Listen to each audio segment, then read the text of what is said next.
It's really important to understand the stage of your company and the kind of risks you face at your stage and make decisions that are appropriate and remind other people about that, the other people that you work with all the time.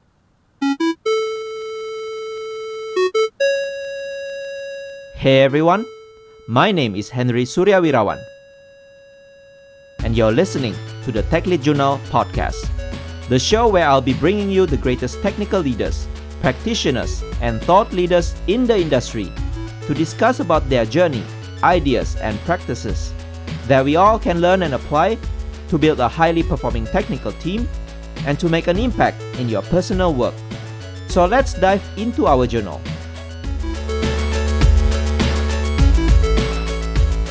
Hey everyone, welcome to the Tech Lead Journal podcast, the podcast where you can learn about technical leadership and excellence from my conversations with great thought leaders in the tech industry. If this is your first time listening to Tech Lead Journal, subscribe and follow the show on your podcast app and also social media on LinkedIn, Twitter, and Instagram. And for those of you longtime listeners who want to appreciate and support my work, subscribe as a patron at techleadjournal.dev/patron or buy me a coffee at techleadjournal.dev/tip. My guest for today's episode is Sarah Milstein. Sarah is the VP of Engineering at Daily and has run remote teams for 25 years. In this episode, Sarah started by sharing some remote work insights we may not have heard before, such as why remote distributed teams often have higher propensity of trust, how remote work could help make difficult conversations easier, and how leaders can establish swift trust by having more intentional communications. In the second half of our conversation, Sarah shared about her experience of leading engineers as someone from a non-tech background. She explained why a lack of technical expertise can sometimes be useful and pointed out some leadership qualities an engineering leader should have to balance out the need for technical acumen. Sarah also shared her few tips on how to upskill herself in technical stuffs and her perspective on whether a company should consider having non-tech engineering leaders. I enjoyed my conversation with Sarah, and if you also enjoyed this episode and find it useful, I would appreciate it if you can help share this episode with your colleagues, friends, communities, so that more people would also be able to learn from this episode. Please also leave a 5-star rating and review on Apple Podcasts and Spotify, which I will highly appreciate. Let's go to my conversation with Sarah after a few words from our sponsors. Are you looking for a new cool swag? Tech Lead Journal now offers you some swags that you can purchase online. These swags are printed on demand based on your preference and will be delivered safely to you all over the world where shipping is available. Check out all the cool swags available by visiting techleadjournal.dev/shop. And don't forget to brag yourself once you receive any of those swags. Hello everyone, welcome back to another new episode of the Tech Lead Journal podcast. Today we have a guest named Sarah Milstein. She's the VP of Engineering at Daily. So she has a very unique experience of having to work in or manage remote teams for more than 2 decades. I think this is really interesting. Today we'll be talking a little bit more about remote working, her experience, or any insights that we can learn from her. Anything that we haven't learned from the pandemic because she had more than our experience, right? So Sarah, thank you for this opportunity. Looking forward for our conversation. Henry, thank you so much for having me. So Sarah, I always like to start my conversation by asking you to share your career journey. If you have any highlights or turning points that you think are worth to share with the audience here. Yeah, so I started out working in nonprofits, and I wound up being able to find work as a freelance journalist writing about tech, and got lucky in that I was able to write for the New York Times as a freelancer. And through that, I got connected with O'Reilly Media, which at the time was a big book publisher and conference producer. And O'Reilly hired me to help edit a series of books.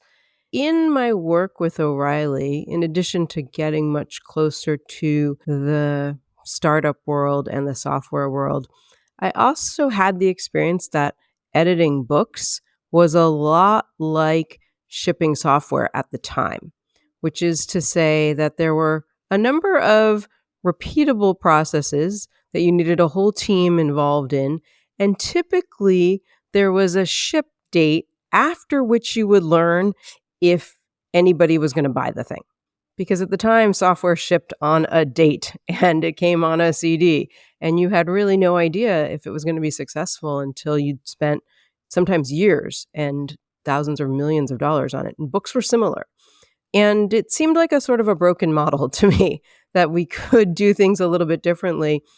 And I started to learn from some of the books. We didn't publish these books, but at the time, the extreme programming books had an idea of pair programming and trying to get closer to your customers, and like the Agile Manifesto, which was, for what it was, there's been lots of argument about it since, but it had this idea that you want to really be connected to your customers. You don't want to build things that are irrelevant.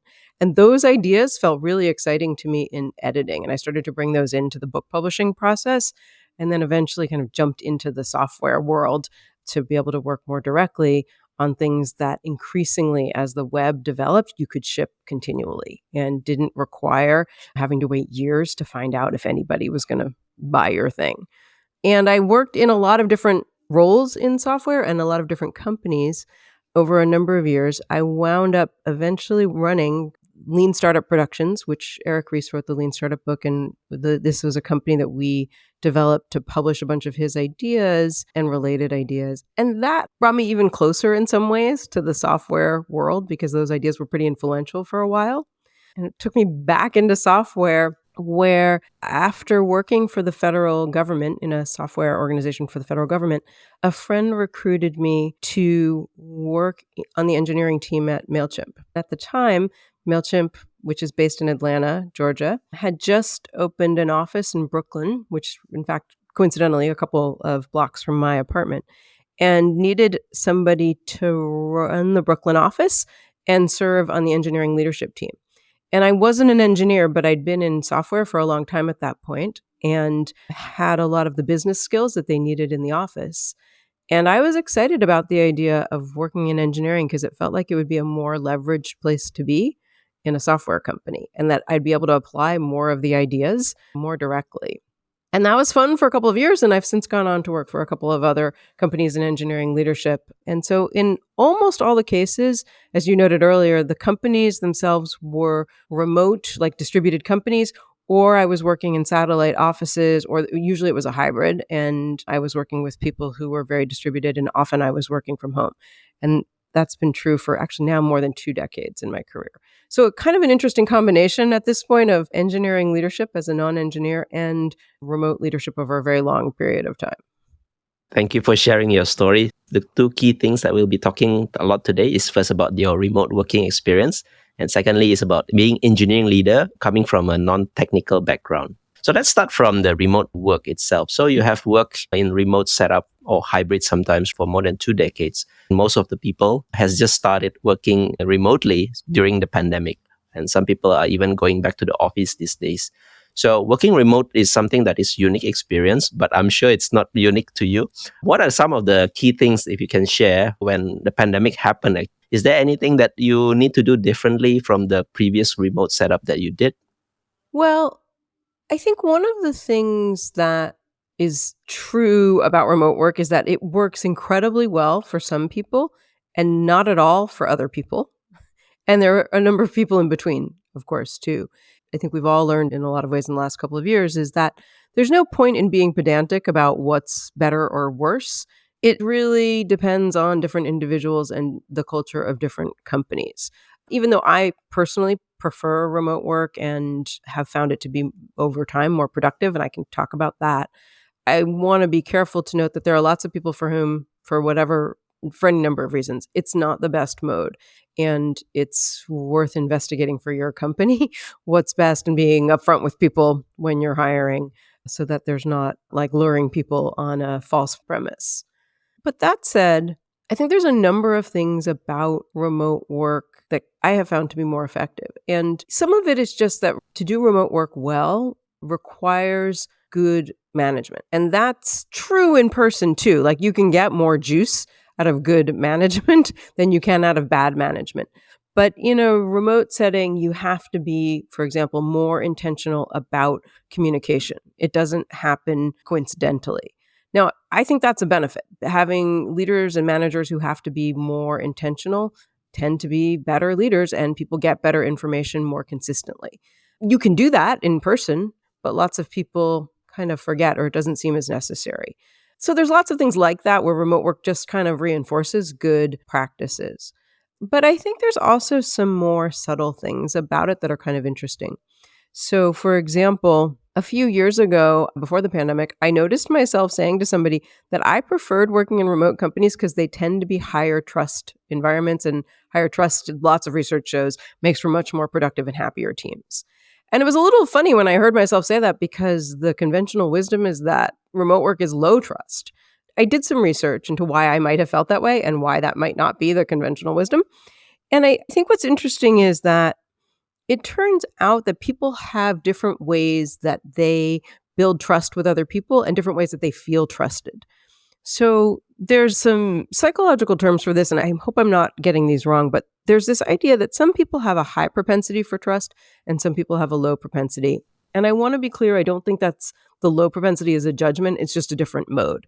And the people who are low propensity feel more trusted when people see them, and they trust other people when they can see them. That's part of their experience of trust. And they tend to start off, the low propensity means they start off not trusting people very much, and you can kind of build that up. And part of the way you build it up is by seeing each other. People who have a high propensity start off more trusting, and you can kind of lower the amount of trust, certainly. But they also tend to be people who don't need to be seen to be trusted and who don't need to see other people. They are more interested in the work product. So you can see where people like that tend to be drawn to remote work and tend to feel like very trusted and like they can trust their colleagues in a setting that is kind of designed for the work product being the thing that's most important. So I think there's a number of subtleties like that about remote work that we're still learning and will take a while to get figured out. So it's interesting that you mentioned about this propensity of trust, right? I can get it. For example, if you are a totally remote company and you have to hire people, definitely you need to have a lot of trust with the people. Also for the employee themselves, right? They need to put a lot of trust in the employer, even though they may not see the bosses, they may not see the officers, the colleagues and things like that. Maybe in the first place, how can we gauge this propensity of trust for a candidate or maybe for an employer, right? How can we actually gauge that this is a good, trusted place that we can go to? Is there some tips that you normally do whenever you gauge candidates or when you look at the next company that you want to join? Maybe some tips here for people who love working remotely. Yeah, well, I think one advantage that we have gained is that in the last couple of years, a lot of people have figured out whether they like remote work and whether they hate it. And a lot of times, if they like it, they are like the high trusting, high propensity. And a lot of times when they don't, they're low propensity. So there's a little bit of auto filtering. I learned recently that in the time since before the pandemic, LinkedIn has seen only a small bump in the number of companies that list remote jobs. You would think it'd be like a huge increase. And it's something like it went from 3% to 13% of their job listings. But the job seekers went from like 3% to 50%. A lot of people are looking for remote work. And I think that's a lot of people have discovered that they are more productive in a remote setting and happier. And they might not associate that with trust. So it's a hard thing to ask about. And typically you kind of want to try to gauge rather than ask directly for a lot of the things you want to learn in an interview anyway. One of the things that we do at Daily, where I am now, we sell real-time audio and video APIs so that anybody can embed real-time audio and video in any app or website. And so we're like a pretty technical company. And when we are hiring people, we do, for any kind of a role, we do a paid take-home where the candidates produce on their own time some kind of work product that we've given them instructions for. And they can ask questions as they go, and then we talk it over. And that's the main thing that we use to make decisions about people. But it's not just what they produce. A lot of what we care about is how they talk to us about it. Do they ask important questions as they go? When we're discussing things and we're talking about the decisions they made, does that get into an interesting conversation where they're asking us questions and are being a little bit vulnerable? And when we ask them questions, they're able to say, I don't know, or be very clear about why they made decisions. And those kinds of signals are a lot of the sorts of signals that you get when you're trying to figure out trust with new colleagues. Are you able to ask questions? Are you able to answer questions? Are people defensive or not so defensive? So I think that kind of stuff, again, it's a little bit implicit, but can give you the sorts of signals that help you figure out if somebody's well suited for your culture. That's a very interesting statistics that you mentioned there from LinkedIn, right? So I even experienced it myself whenever I interviewed candidates, right? Some of them would just say, yeah, I want to find jobs which are only remote. And there are plenty of them, which explained why LinkedIn statistics found that many candidates wanted to work remotely. But why do you think some companies wanted to go back to the previous setup? Even though during the pandemic, I'm sure most of them would have seen that it works as well working remotely. Is there anything in particular that you found with this trend? So, one thing is, I do think there's lots of people, including lots of managers and leaders, who don't trust other people and don't feel trusted unless they see them. And they want to feel trusted as much as they want to trust other people. Like, that's very important. So, that's real for some people. I think, though, it is also the case, to be completely candid, that lots and lots of companies have spent a whole lot of money on real estate, and real estate leases last for years and years, sometimes decades, and they want to get some value out of the real estate. So you could have a debate about whether that's a good motivation or not, but you could see if you've spent that money and you feel a greater sense of trust with your colleagues in an in-person setting or in a hybrid, like partially you're at least in person some of the time, that could start to feel pretty compelling in some cultures. There are also, of course, times when in person is more meaningful. A lot of people find that generative work, brainstorming, for example, is easier in person and richer. So that's valid. And there are times when it's probably not as useful to be in person. But on balance, it might be hard to figure out what's worth it and what's not. And if you have a culture where people are already used to it and the leaders tend to feel like they can trust people more and they've spent the money, you could kind of see that math adding up for some companies. I think it makes sense, right? Some people wants to have more collaborative, want to have in-person meeting and maybe spark the creative conversation out of the blue, right? Not always in meetings, video meetings some more, which sometimes is a little bit fatigue, right? Another thing that you mentioned in your blogs that you have some other insights from doing remote work, which you have never heard before. Could you share maybe some other insights that you think are worth to share here apart from this higher trust? Because you said earlier that remote work sometimes breeds higher trust. Are there any other insights that you want to share with us here? I think there are a couple of other things that are interesting. I mean, there's a few kind of basic ones I can talk about. For example, this is a little bit unconventional as well, but I have found that hard conversations tend to be easier over video than in person. So a lot of times people, if you have to deliver difficult feedback or if you're laying somebody off or having any kind of a really hard conversation like that, in person, people can feel really exposed, understandably. And of course, sometimes people cry and they have like a whole big range of emotions. When they're on video and you're a little removed from each other, sometimes that gives people a little bit of space to feel a little bit less uncomfortable with a hard conversation. And that's true on both sides of it, the manager and whomever is receiving the info. So I think that actually, surprisingly, can be a little bit better, a little counterintuitive. I think sometimes too, there's a real intimacy that you can get at work. This isn't true universally, but a lot of people working from home, you have a chance to see their space. You and I are on video right now, so you can see some of my books, and you might be able to hear that my dog is eating her dinner pretty loudly, which I apologize for. But you get a sense of my life a little bit. And it's a kind of a form of intimacy to be in each other's spaces, to see each other's families and pets. There's a lot more cats wandering around video screens and remote work, and a chance to be connected to each other beyond the selves that we bring to work. Now, for me, I find that to be like a very compelling kind of intimacy. When I'm in an office working with people now, I often feel like, how can I know you? Because I don't see the space that you inhabit otherwise, and I don't see your family and your pets. It feels pretty disconnected. It's totally fair that not everybody wants their family and pets and their house on screen all the time, but it's become relatively common. And to me, that often feels like a very big point of connection that we kind of lose in an office. You get different things in person, but a loss of a real context for a person's life. So those are a few of the basic things. I do think there are some other more subtle things, like a sense sometimes of having an in-group feeling where people for whom remote work works feels like you're part of a community, part of a group that is a little bit different from the world where it doesn't work. And that can be a little bit of a form of trust as well. So I think there's both some logistics to it and some kind of subtle human connection pieces that can be really powerful. Just now you touch on about the in-group thing. Maybe if you can elaborate more, right? So you wrote in your blog that you have this in-group bias kind of thing.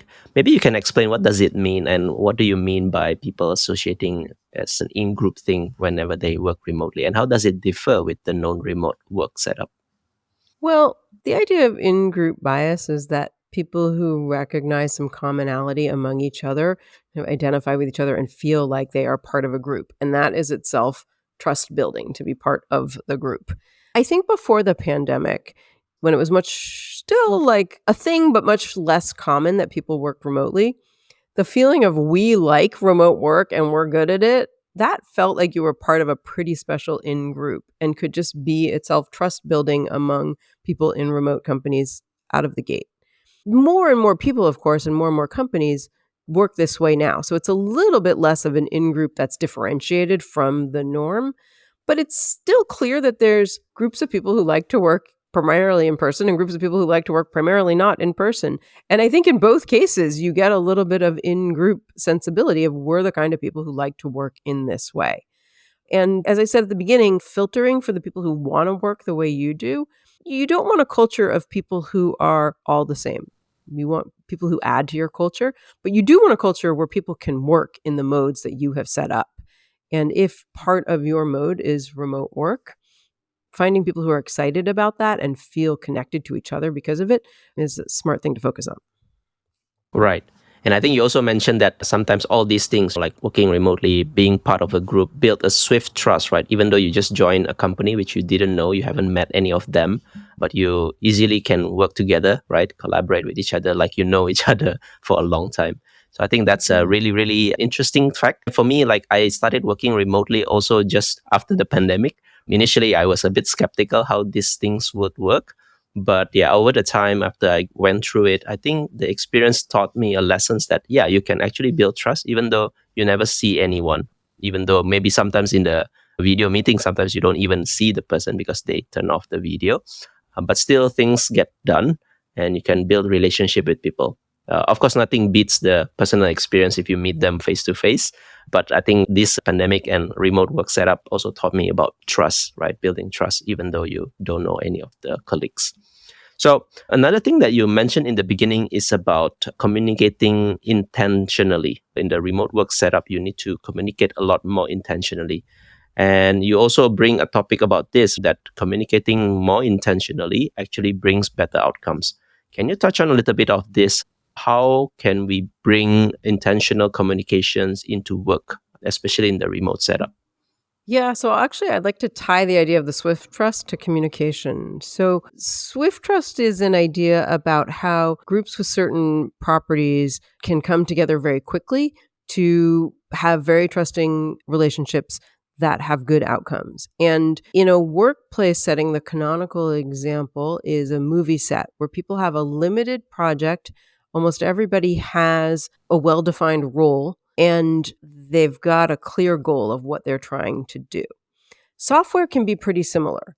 So in tech, we have a lot of the potential for Swift trust in that it's usually pretty clear what people's roles are. There's often some time frame that's got some limits on it. And ideally, there's a pretty clear vision of what we want to do.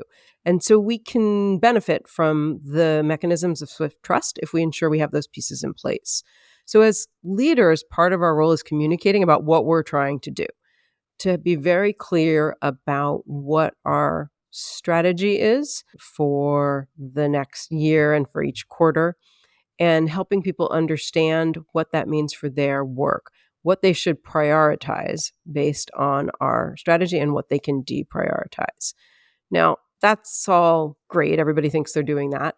But one thing that's pretty clear if you've been in management for an hour and a half is that you have to say things repeatedly in many places in different ways for it to land for everybody. So if you wanted your whole company, whether that company is 30 people or like 30,000 people, to be able to tell you what the company strategy is right now so that they can make decisions that are aligned to that strategy, you can imagine you have to be able to repeat it a number of times in a number of ways.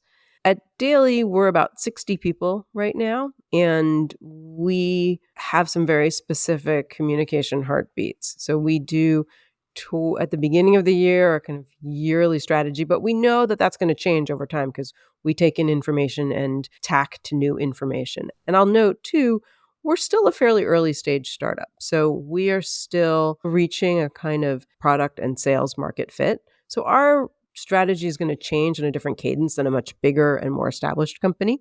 But even in bigger companies, you need a lot of heartbeats for people to know what's going on. And in fact, the distance between the people making the decisions about the strategy and the people who are executing, that gets pretty far. So you need a lot of ways for them to hear what you're saying.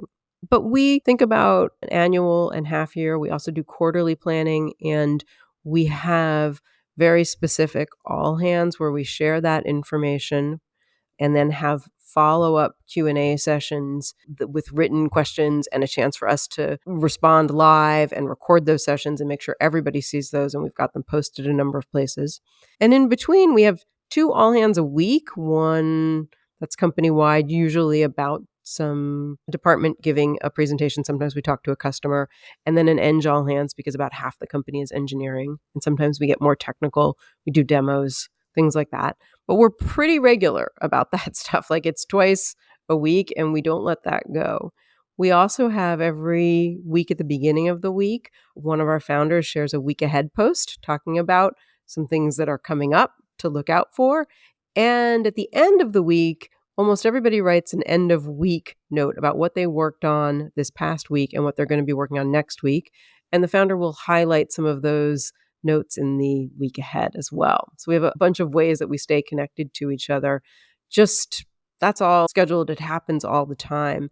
And when we have changes to things, we're really specific about making sure that we've announced that and we have very dedicated time for Q&A.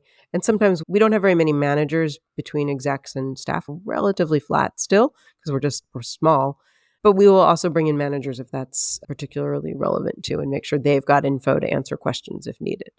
So all of that is kind of table stakes, basic good communication, but it's easy to let that go when you're not in person and becomes much, much more important when you're not otherwise seeing each other all together in a distributed environment.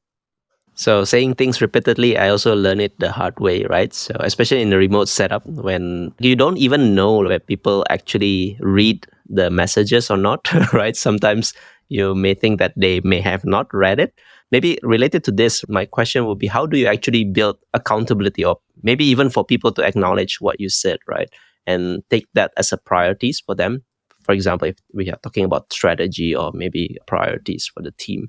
So is there any tips that you do normally for building accountability, especially in the remote work setup, where sometimes we don't get acknowledgement from people and we don't know whether they are actually taking that as the same priority as us?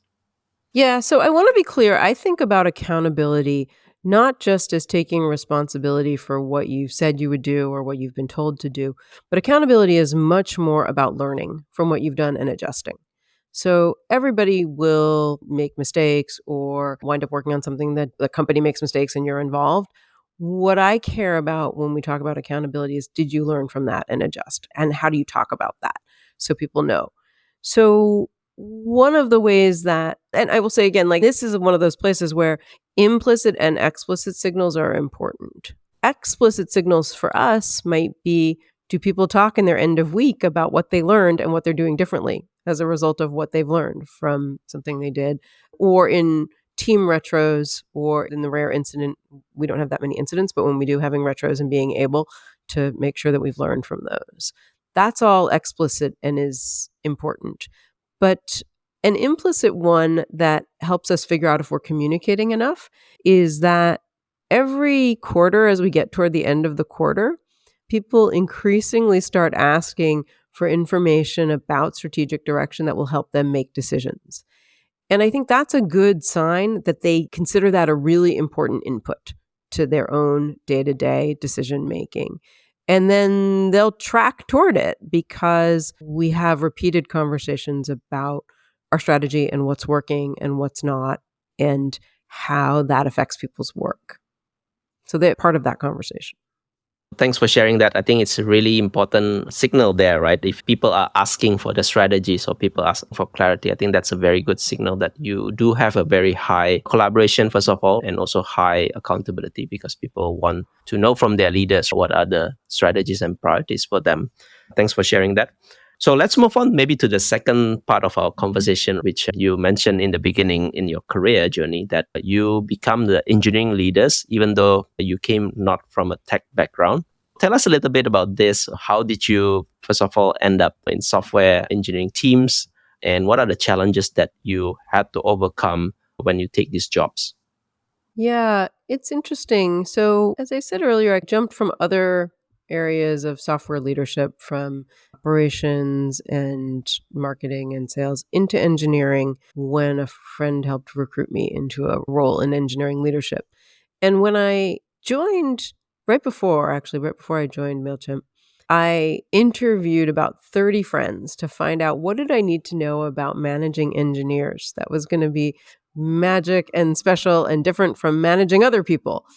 And 100% of people told me that engineers are just people and it's the same. And I think that the myth of what engineers are like was playing in my brain in a way that turned out not to be true because my friends were right. Turns out engineers are people too. And there are certainly company cultures and engineering department cultures, and individual teams have cultures, but there's not a monolithic, here's how engineers behave, or even particularly strong trends that are different from other kinds of departments.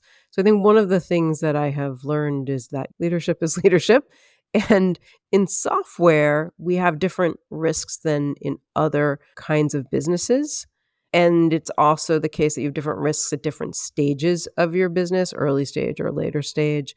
And you have to manage to those things specifically.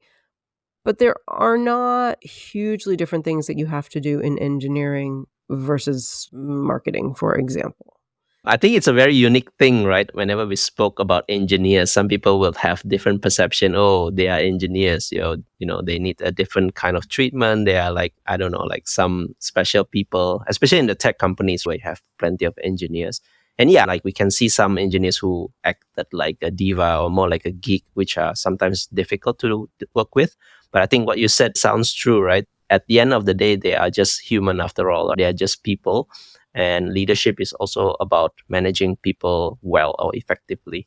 I think the advice for listeners here is don't treat managing engineers as a totally different things than managing other employees in different parts of the companies, but treat them as also like people. Which brings to the leadership qualities, right? So what do you think are some of the leadership qualities that work well, even though you come from non-tech and you apply it as well in the engineering setup as well?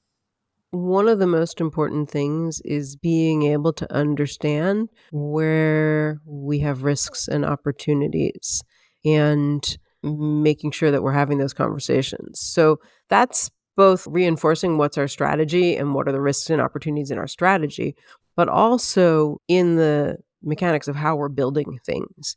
Are we investing in the right kinds of technology and processes and people? Are we building too deeply without getting information about whether people want the product? For example, are we building too quickly and not taking into account security risks or reliability risks that we can already see on the horizon?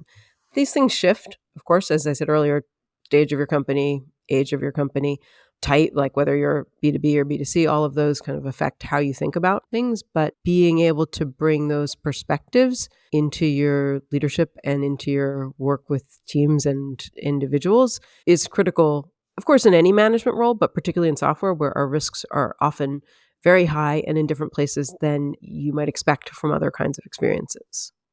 So how about if you actually are being asked by the engineers for some technical advice? So I think this is sometimes the gotcha for some of these managers who came not from the strong technical background. Sometimes the team has a challenge. Maybe, for example, given option A and option B, what should we do? So how do you actually overcome that challenge, right? Whenever the team is trying to resolve a certain technical problems, of course, the go-to person would be the manager. Do you find this as a challenge? And if so, how do you actually face the challenge and actually gave them a good solution? Yeah. Most of the time, when people are coming to me, their challenges are technical challenges, but within the context of a business problem. What does the customer want? What's our strategy? Do we have the right people, or there's like conflict on the team? And how do we make choices within that context? And I can partner with people to help them figure out what are the right questions to ask and what are some of the options. And sometimes we brainstorm together, and sometimes I'm just sort of coaching them thinking through things. Everybody who works with me knows my background. Like, it's rare that people are coming to me with specific technical questions. It's usually looking for more context and help making a decision. But sometimes people do need technical help. And part of my role is to know when somebody needs help that I can't provide and helping make sure they get connected to people in the organization who can, or sometimes people outside the organization who can help us. Sometimes we need expertise we don't have. And having a big network of people that I can contact and work with if we need expertise we don't have is part of my role too. But I think it's actually in some ways this funny strength of not being able, I can't just answer a technical question, helping people figure out how to find the answer. And especially if the answer resides somewhere else in the organization, giving other people the ability to share their expertise and figure things out together is hugely beneficial for teams. I don't mean to suggest that all engineering leaders should be non-engineers, but I think there are sometimes some silver lining to it we can take advantage of. Yeah, so you wrote this also in your blog, right? There are some benefits for the managers of being non-technical. Maybe you can share a little bit more. What are some of the benefits that you experience? And maybe for you to also give tips for other engineering managers or engineering leaders out there who are non-technical background as well. Yeah, well, I mean, I never micromanage anybody's engineering. That's a non-issue. But I think it's also important to know that I'm a little bit unusual as a non-engineer, but it is usually the case, especially as companies get bigger and older, that people in senior engineering leadership roles don't touch the code and aren't making huge technical decisions on their own. And the ones they are making are they're doing collaboratively and not very often. I'll talk a little more about some of the details, but I think it's actually not that unusual. A lot of what I do is kind of what most engineering leaders do. But as I said, I'm not micromanaging anybody. Usually tech leads on the teams and the EMs on the team, the engineering managers on the teams that I work with have a real chance to grow as leaders themselves. I need them to be good partners and to help work with me so that they can bring information about technical opportunities and risks, and I can bring information about business opportunities and risks, and we can make good decisions together. And we both grow in that environment. So I think of that, it's part of like the satisfaction of the job, but I think it's also potentially a benefit for other people. Oh, a funny benefit is that nobody ever expects me to know about the technology, so I can ask anything at all. And sometimes that gives engineers a chance to teach me things, or a lot of times the EMs who work with me teach me a ton. They teach me the stuff every day. And that has a nice balancing effect in our status and our trust. I think it's trust building when they teach me things. So it's not just a unidirectional kind of relationship.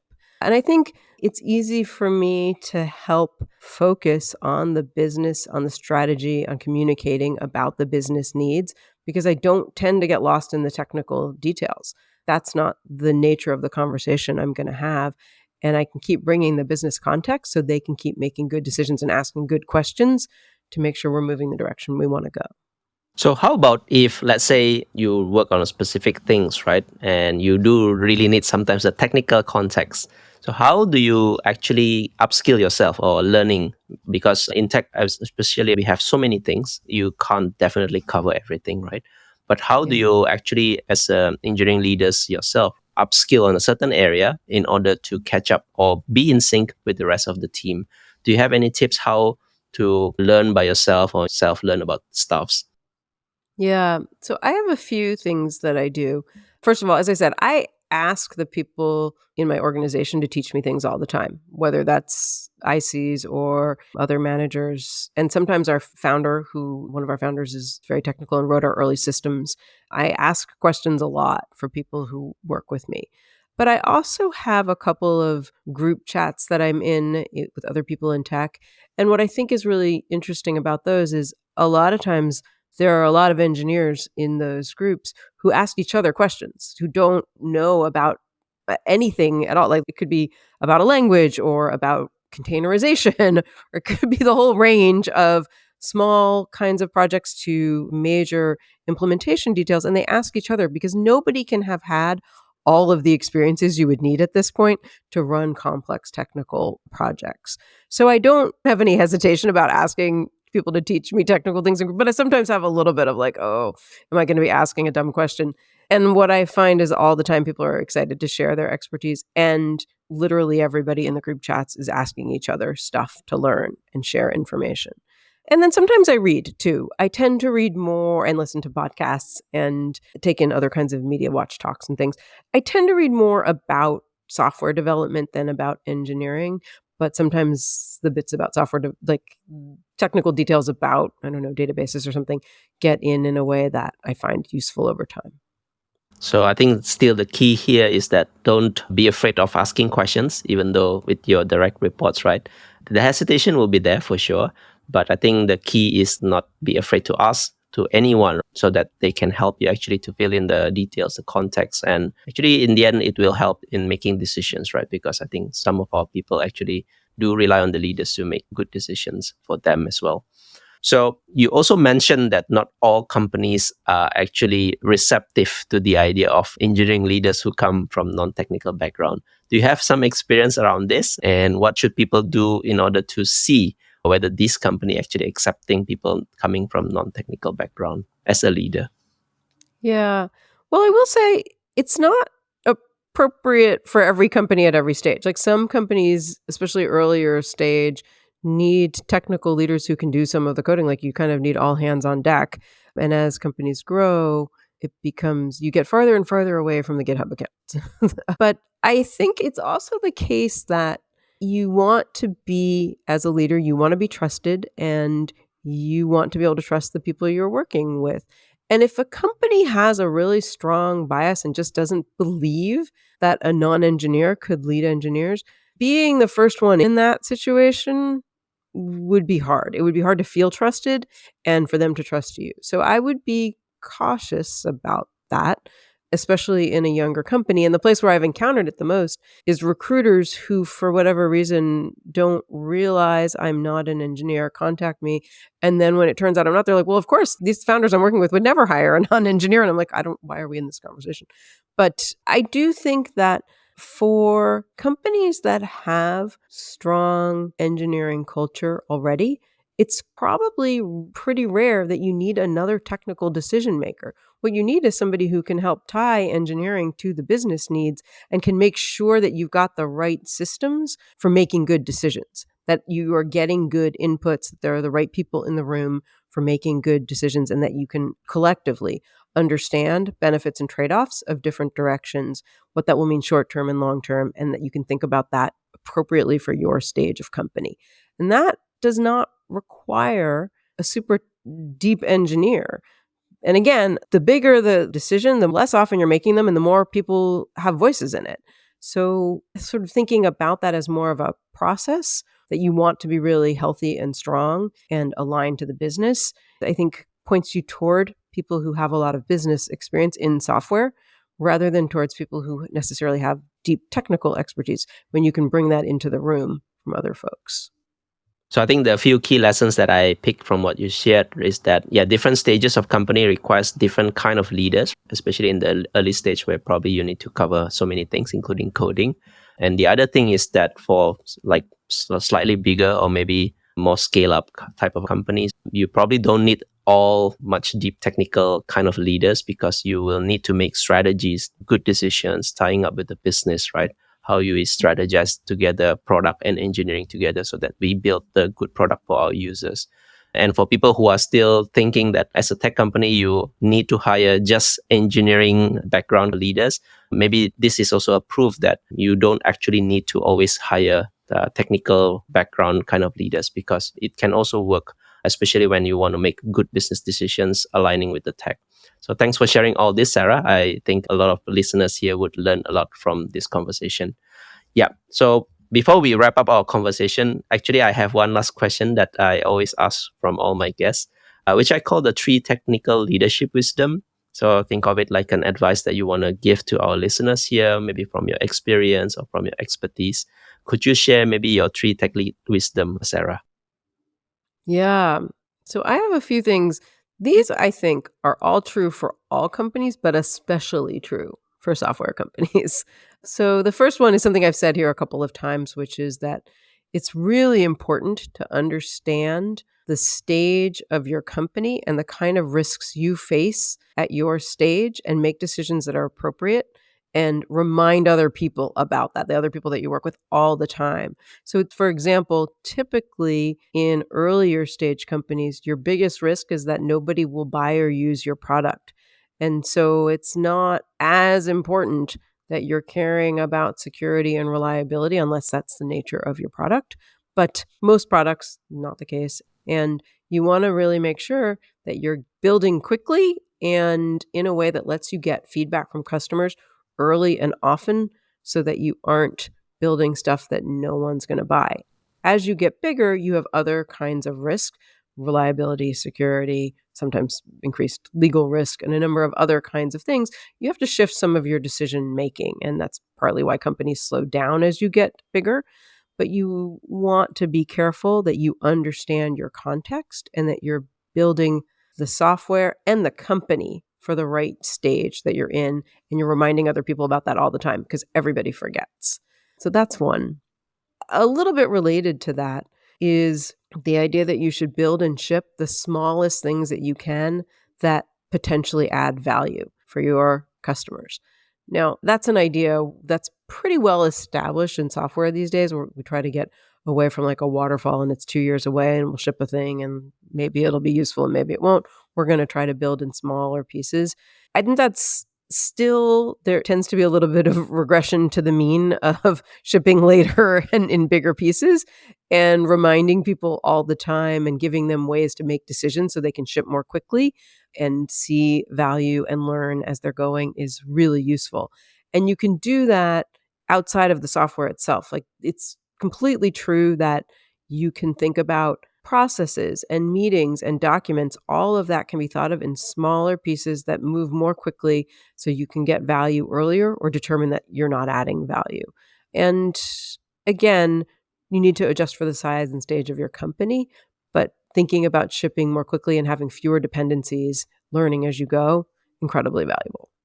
And then I would say too, it's easy in any company, but it's especially easy in software to have 10 or 15 strategic priorities, which means you have no strategic priorities. That as a leader, you have to really be able to say, these are our priorities and we're going to work on them. And we want to make decisions around these. And we're going to back burner some other things. We're not going to work on this right now. We're going to work on it at a much lower level. Rather than saying everything's a priority and you have to get everything done, you get so much less out of people. First of all, they feel like they can't work effectively, but also they don't work effectively. People can't work without a sense of what's most important to the company and how should they focus their resources.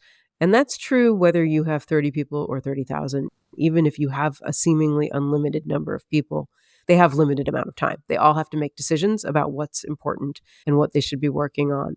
And so helping them have a really strong sense of those different, what should you work on and what should you not, is a real leadership advantage.